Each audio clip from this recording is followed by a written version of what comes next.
Okay, let's take a look at the birthday project. This is another one of those projects that is fascinating because it is so counterintuitive. It's surprising how likely it is that people will share a birthday.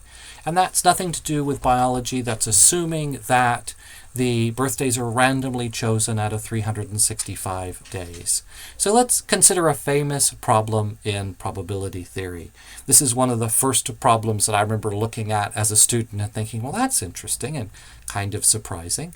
It says, suppose you have a room full of 30 people. And we're a class of 30 people, so that's about right. What is the probability that there is at least one shared birthday? Now, that at least one means there could be 3 people who all share a birthday. There could be 18 people who share a birthday. There could be 2 groups of 2 people who share a birthday. That at least one shared birthday covers a ton of different cases and scenarios. And it is kind of fun to take a guess at the answer to the above problem. And I think many of us, including myself the first time through this, if asked to guess, would probably say, well, 30 out of 365, that's kind of what we're looking at. That's about 10%, a little less. So maybe about 10%.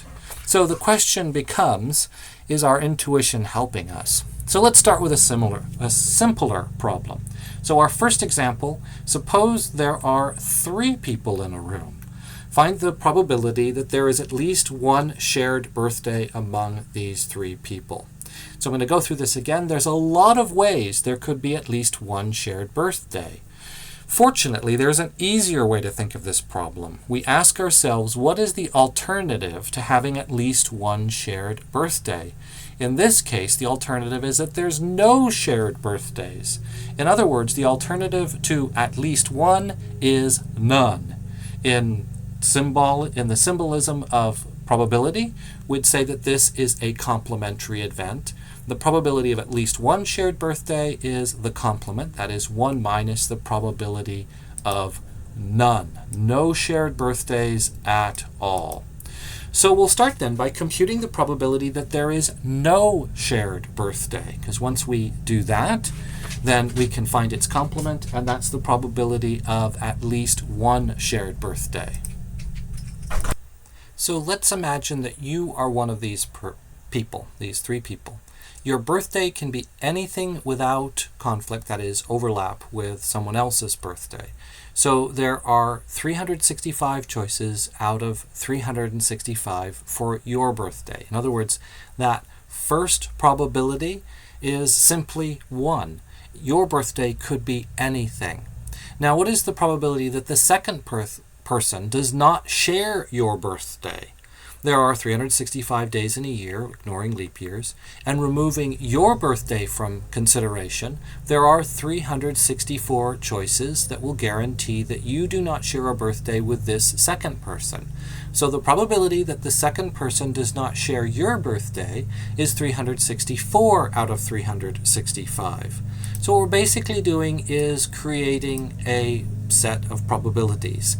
Your birthday can be any day in the year, but the second person can't have your birthday.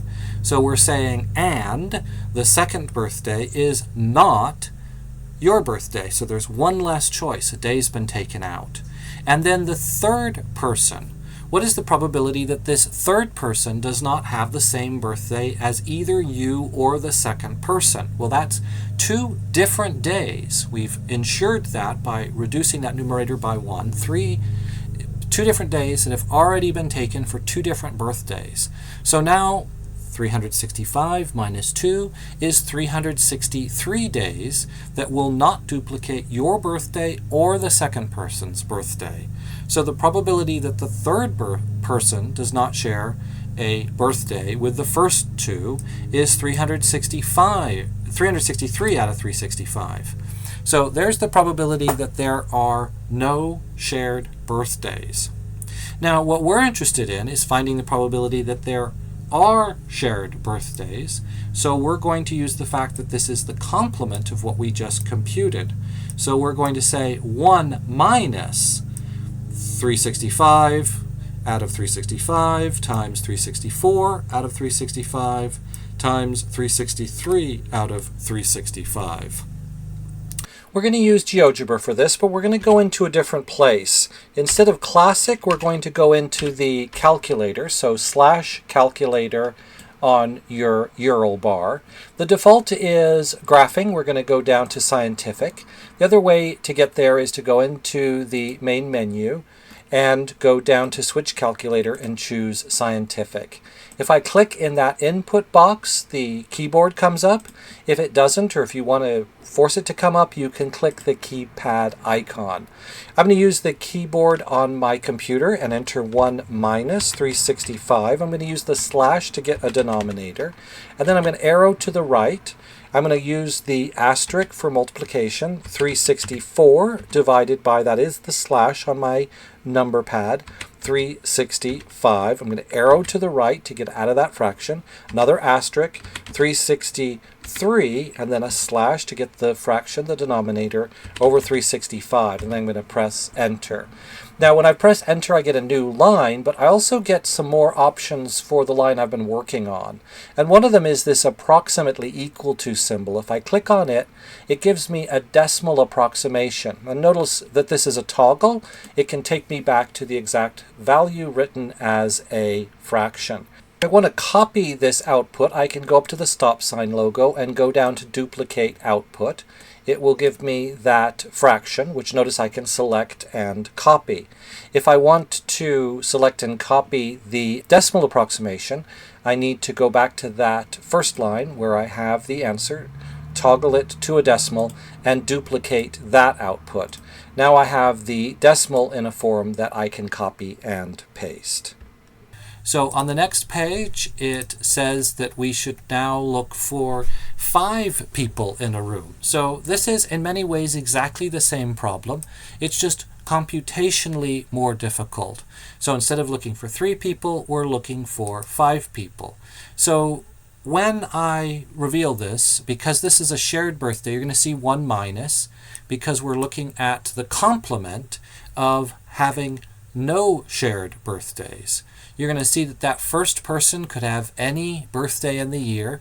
The second person has 1 less choice because it can't be the same birthday as the first person.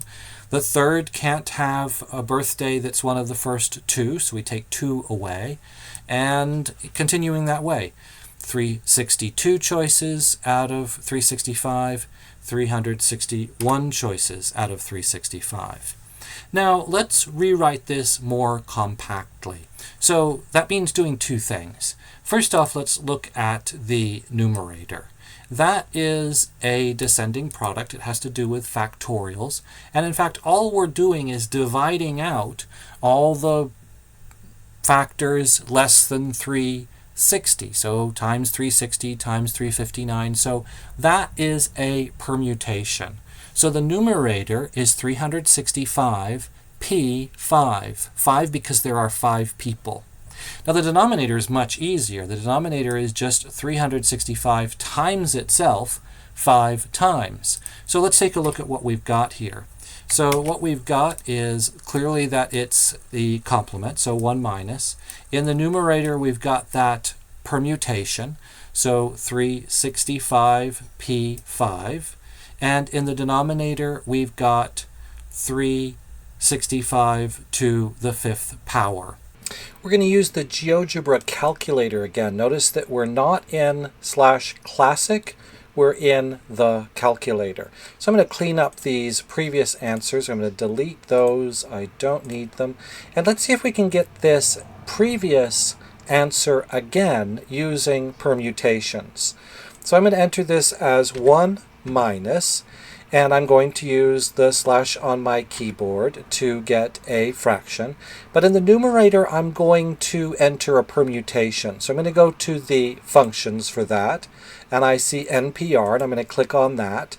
Then I'm going to say that we've got 365 days, and we're choosing 3 of those. This is the previous question. I'm going to arrow down and do 365, and I'm going to raise that using the portion of the keypad with an exponent to the 3rd power. So we should get exactly the same answer for both of these. So let me enter and toggle that so that we can see that these are the same questions. Now our question was for n equals 5, that is 5 people.